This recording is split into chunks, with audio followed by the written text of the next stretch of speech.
I was the one who kept the servers breathing. Nobody knew that. Nobody was supposed to know that. That's how these things work in a company like Meridian Logistics. You do your job so well, so quietly, that it becomes invisible. The lights stay on. The reports land in inboxes at 7,002 a.m. every single morning. The overnight freight data reconciles before the East Coast ops team has poured their first cup of coffee. Everything hums. Nobody asks why. I had been the systems operations coordinator for 11 years. 11 years of arriving at 5:45 a.m., unlocking the secondary server room because facilities didn't get in until 8, running the nightly reconciliation batch, catching the data errors that the automated scripts missed. And they always missed some, cross-referencing the carrier updates against our dispatch logs, and having the morning operations summary sitting clean and formatted in 43 inboxes before the building even smelled like coffee. Nobody told me to do most of it. I just noticed it needed to be done, and I did it. My direct supervisor at the time, a tired but decent man named Phil, used to say I was the reason the 7 a.m. stand-up never had surprises. He said it like it was a compliment. I took it as one. I was 34. I had a system, I had a rhythm, and I liked the quiet hours before everyone else arrived. There was something satisfying about watching a building wake up and knowing you were the reason it could.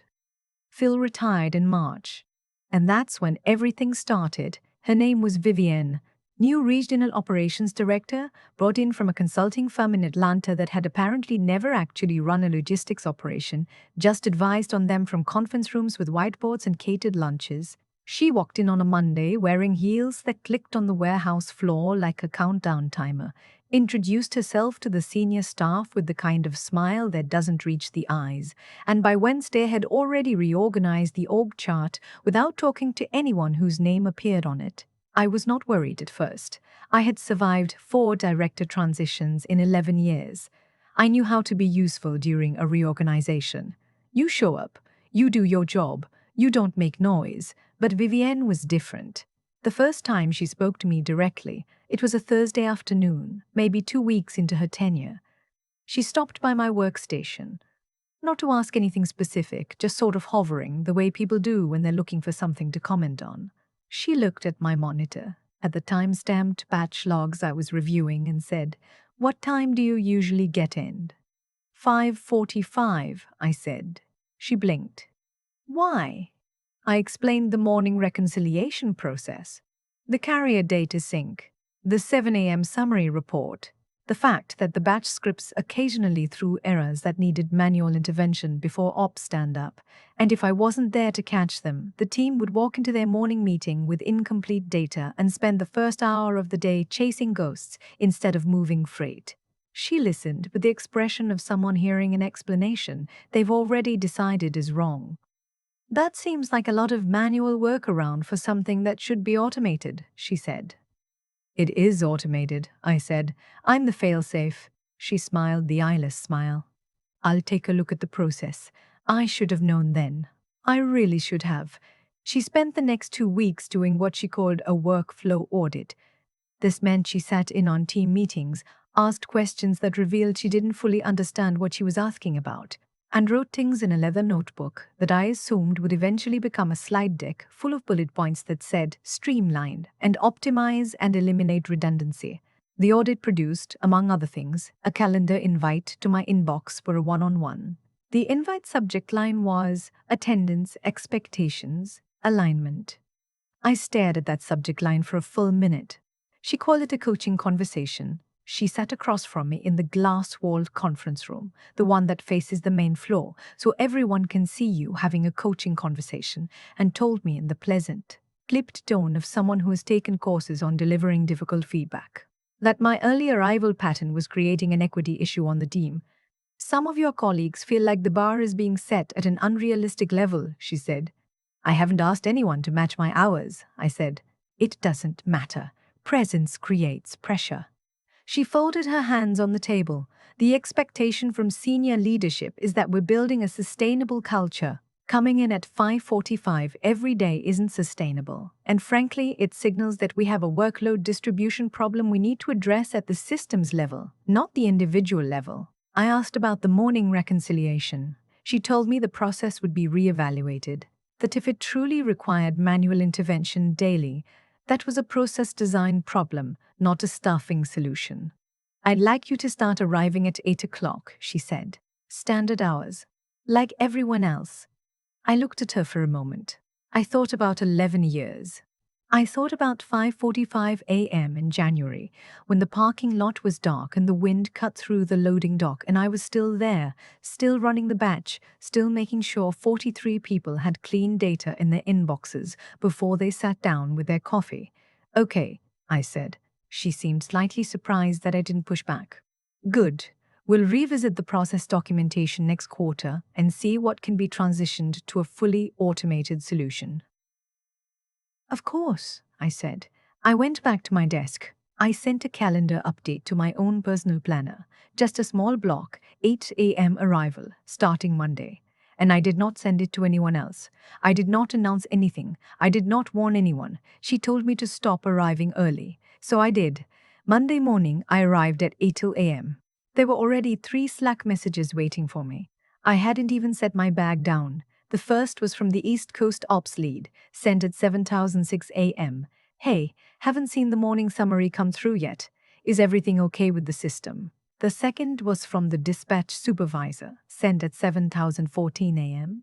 Morning reconciliation didn't run, showing errors on about 60 carriers. Can someone look at this before stand-up? The third was from the VP of Operations, sent at 7:31 a.m. Addressed to Vivienne and CC'd to me. Vivienne, morning data package hasn't landed. We have a 7,045 freight review with the client. Need the summary ASAP. What's happening? I read them in order. I set my bag down. I got my coffee. Then I replied to the East Coast Ops lead. I've just arrived. Looking into it now. It took me 40 minutes to manually process what I usually handle before 6:30. By then, the 7:45 client freight review had already started without the summary report.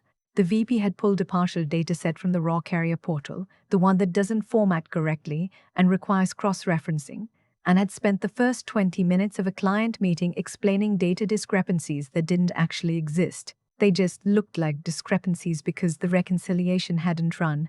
I know this because the ops lead told me about it afterward, quietly, with the exhausted look of someone who had spent an hour apologizing to a client for a problem they didn't fully understand.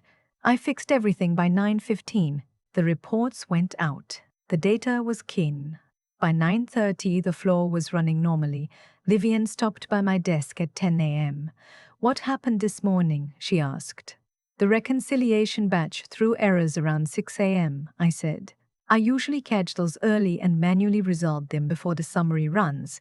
Since I arrived at 8, I wasn't here to catch it. She looked at me. You didn't document that dependency anywhere. I showed her the process documentation.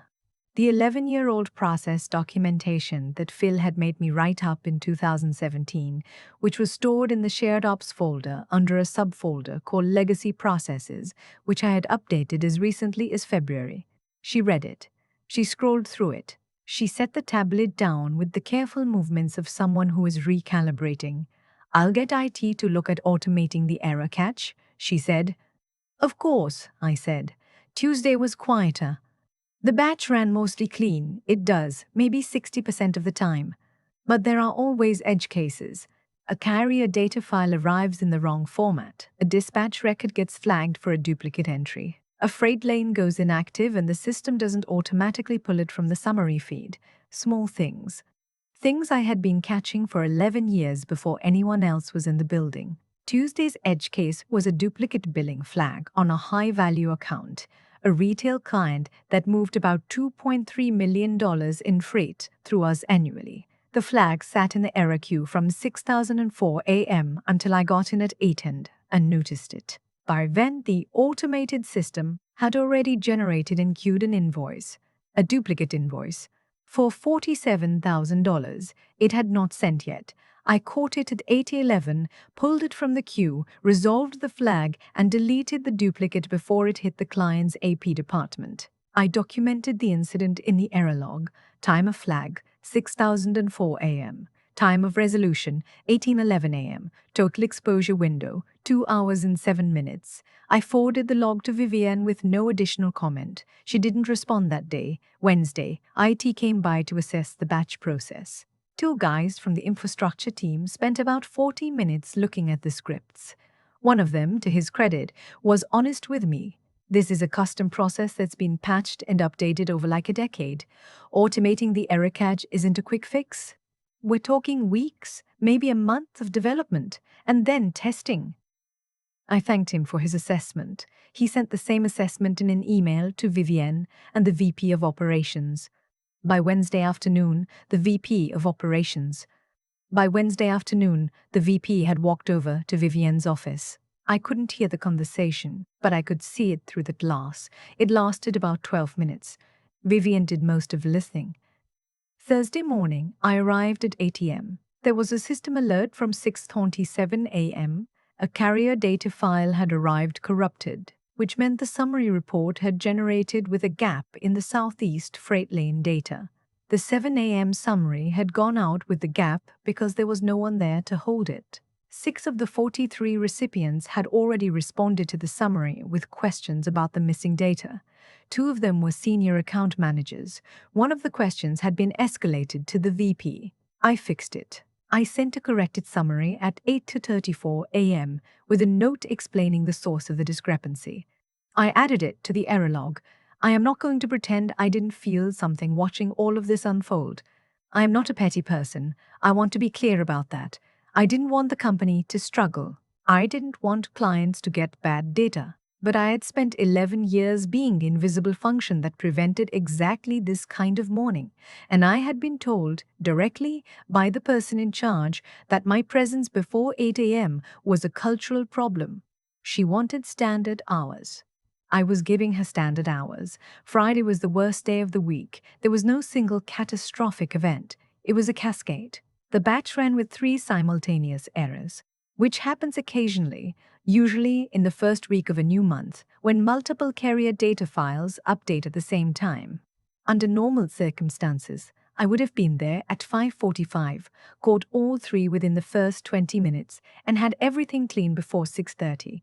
Instead, the errors sat from 5:58 a.m. until 8:07 a.m. The 7 a.m. summary went out with corrupted freight totals for 2 major clients. One of those clients had a contract review meeting that morning at 9:30. Their procurement director was reviewing the summary on her way into the meeting and flagged a $180,000 discrepancy in reported freight volume. By 9 a.m., my inbox had 19 unread messages. 7 of them involved Vivienne. 3 of them involved the VP. One of them involved a name I had never seen in my inbox before, the Chief Operating Officer. I fixed everything by 9:20 a.m. But the client meeting had already started. The account manager handling that relationship had to spend the first 30 minutes of a contract review explaining a data discrepancy that I had already resolved by the time they noticed it. The contract was not in immediate jeopardy. These things rarely collapse from a single bad morning. But the relationship had a dent in it now, and everyone in the building knew where the dent came from. Vivienne came to my desk at 10:30 that Friday. She did not have the eyeless smile this time. "I need to understand something," she said. "Is this level of daily intervention something you've been doing every morning for the entire time you've been in this role?" "Yes," I said, "and there's no documentation of this beyond what you showed me Monday." I opened the shared folder. I showed her the documentation. I also showed her the error logs I had been keeping since Tuesday, the timestamps, the issue descriptions, the resolution times, the exposure windows. I had formatted them cleanly, in the same style as the morning summary reports, because that is the kind of person I am. She looked at the logs for a long time. "Why didn't you tell me this would happen?" she said. I thought about the glass conference room, the attendance expectations, alignment. The part where she told me that my early arrival was creating a culture problem, the part where I explained very clearly why I arrived early. "I did," I said. She had nothing to say to that. The following week, on Tuesday afternoon, I received a calendar invite from the COO's office. The subject line was, "Operations Systems Review, please attend." It was scheduled for Thursday. The attendee list included the COO, the VP of Operations, the Director of Client Services, and Vivienne, and me. I went home Tuesday night and cooked dinner and watched television and did not think about it more than was necessary. I had done nothing wrong. I had followed instructions. Every step of the problem that had unfolded over the past 2 weeks was documented in clean, time-stamped records that I had not been asked to create. I had created them because documentation is part of my job and always had been. Thursday came. The conference room was the big one on the executive floor, not the glass fishbowl on the main floor. There was a long table. The COO sat at the head of it. The VP was to his left. The Director of Client Services sat across from me with the expression of someone who had spent the past week in difficult client conversations. Vivienne sat 2 seats down. The COO opened with a brief summary of the past 2 weeks. He did not editorialize. He described the morning data failures, the client impact, the scope of the issue. Then he asked me to walk the group through the process. I did. I started with the architecture of the batch system. I explained what it was designed to do, what it couldn't do without human intervention, and what I had been doing every morning for 11 years to fill that gap. I walked through each incident log from the previous 2 weeks. I explained the duplicate invoice catch. I explained the corrupted file issue. I explained the Friday cascade. Nobody interrupted me. When I finished, the COO looked at the VP, then at Vivienne. How did this morning process not appear in the workflow audit? He asked. Vivienne said the process was documented, but the dependency on manual early intervention wasn't clearly flagged as a critical path item. It's flagged, I said calmly. Page 4 of the process document. Under critical dependencies. It's been there since 2017. The silence that followed had texture to it. The COO asked the VP how long it would take IT to build a proper automated failsafe. The VP said 4 to 6 weeks, based on IT's assessment. The COO said that until then, the current manual process would continue, and that any changes to staffing or attendance expectations for roles involved in critical morning operations had to come through his office first. Then he looked at me and said, I also want to talk about your compensation. I had not expected that. He said that what I had been providing for 11 years, showing up at 5:45 a.m. daily to perform what was functionally a critical operations function with no formal recognition or additional pay, was something that needed to be corrected. He used the word corrected. He said HR would be reaching out to discuss a title adjustment and a compensation review. He thanked me for my documentation. He said it made this conversation possible. He did not thank Vivienne for anything. The meeting ended. People gathered their things. As I was walking out, the Director of Client Services touched my arm briefly and said quietly, Thank you for keeping that account. You probably don't know how close it came. I smiled and said I was just doing my job. I was in the elevator going down when my phone buzzed with a message from a colleague I've been friendly with for years. It said, Did you just walk out of that meeting with a raise? Tell me everything. I put my phone in my pocket and smiled at the elevator doors.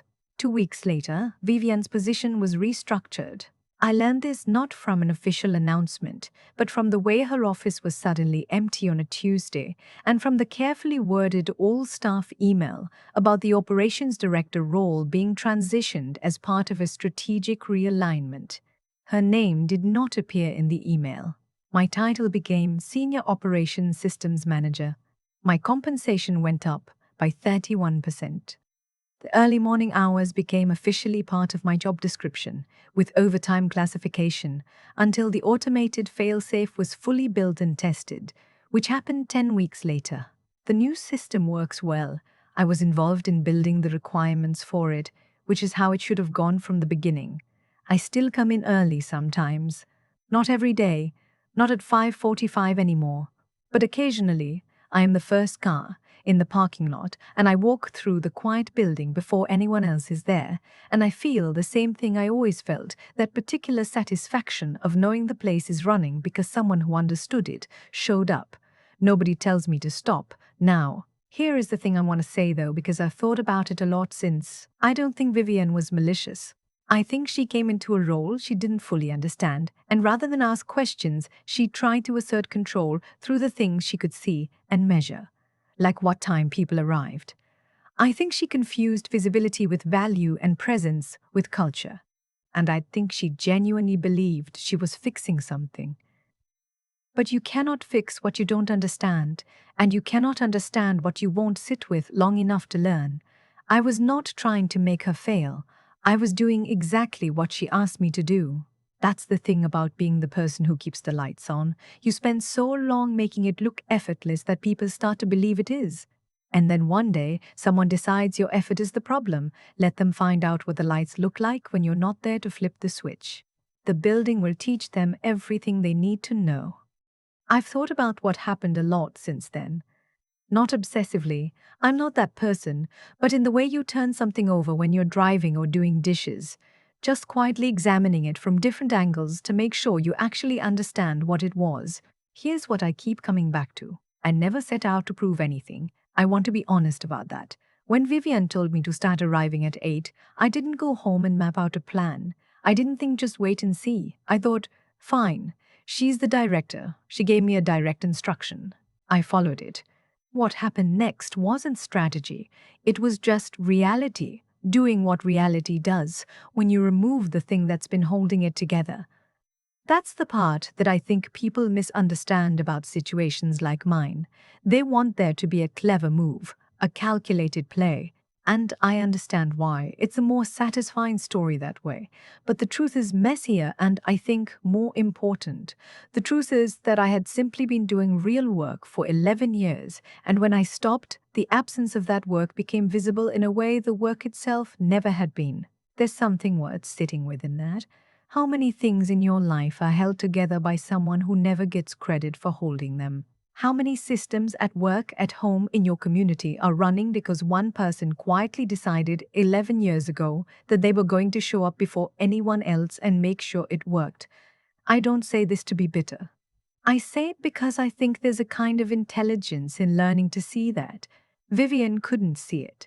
Not because she was stupid, she wasn't, but because she came into a room already knowing what she thought, and that kind of certainty is its own blindness.